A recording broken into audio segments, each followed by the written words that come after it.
He has registered the armed forces. He has changed the structure of the armed forces. He has changed the central command of the armed forces. He has stopped illegally awarded tenders for the supply of goods to the armed forces. He has embarked on career-threatening measures to rebuild the Lions of Africa. The armed forces were once among the strongest army in Africa, but they fell apart in 1991 at the fall of the military regime. Everything the armed forces owned was destroyed, including their glory-giving way to mushrooming clan militias, civil unrest, and rival group fighting. A quarter century later, after the federal government was constituted, there was no force to defend it and the country. Hence, the need for foreign troops. AMISOM.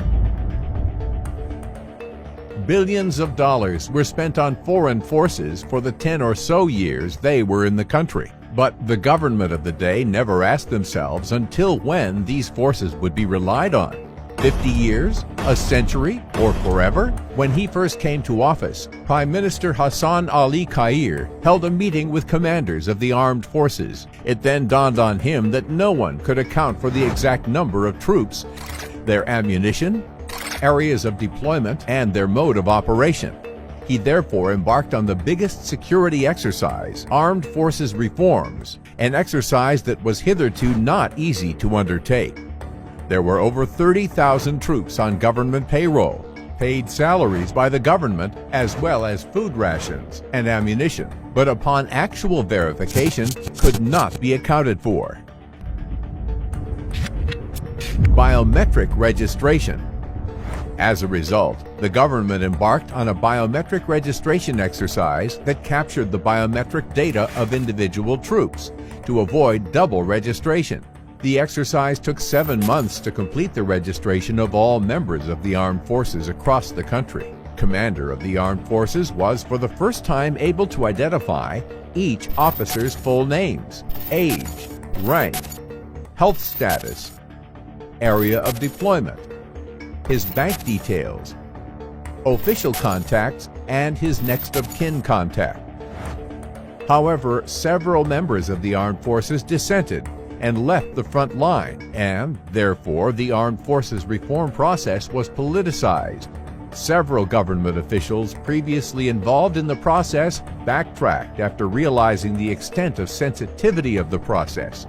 But the Prime Minister answered them then with a quote that became popular within government circles.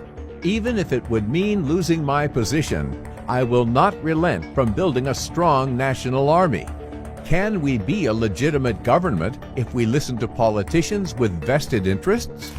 The registration unearthed the rot in the armed forces. After it was realized over 10,000 ghost officers were on government payroll, leading to the loss of $2 million per month, since salaries were withdrawn in cash from the central bank, making it prone to embezzlement. All members of the armed forces now receive their salaries without any intermediaries between each officer and the central bank, but directly through their bank accounts. Food rations. Delivery of food rations was also marred with corruption, making it difficult to account for. All suppliers were suspended and tenders re-advertised with a view to attracting quality suppliers based on actual troop numbers. This was another bull the PM has taken by the horns and succeeded. Officers are now assured of constant and enough quality food rations without any embezzlement of government funds. New commanders. The Armed Forces administrative structure was that of the Soviet Union forces, since the Soviet Union played a key role in the establishment of the Somali National Army. But in order to modernize the forces, the administrative structure of NATO, which is currently the leanest and most modern in the world, was adopted. No one has hitherto attempted to improve the central command of the armed forces. Open recruitment was done for top positions in finance, logistics, and personnel. The positions were filled by youthful graduates of the armed forces colleges who extensively improved the forces administratively. Following a training needs assessment, special trainings were conducted to produce quality forces. Most of the trainings were offered by Turksom, while new ones would be conducted by the UK Training Centre. Registration of the armed forces is now complete. All their needs and requirements met. Corruption was contained. Quality trainings were given, and professional commanders installed. Today, operations are led by Somali Armed Forces, while this was previously done by AMISOM.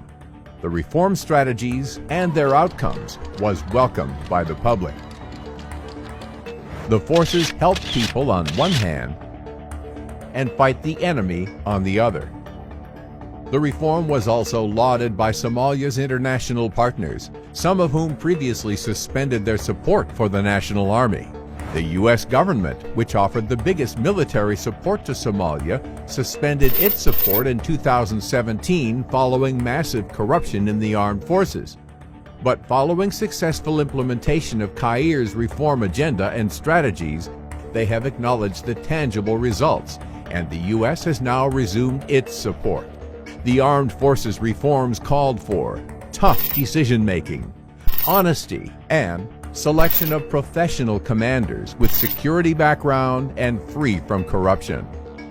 Kair has spearheaded this journey, which could take years and needs to be maintained constantly in order to rebuild the lions of the Horn of Africa.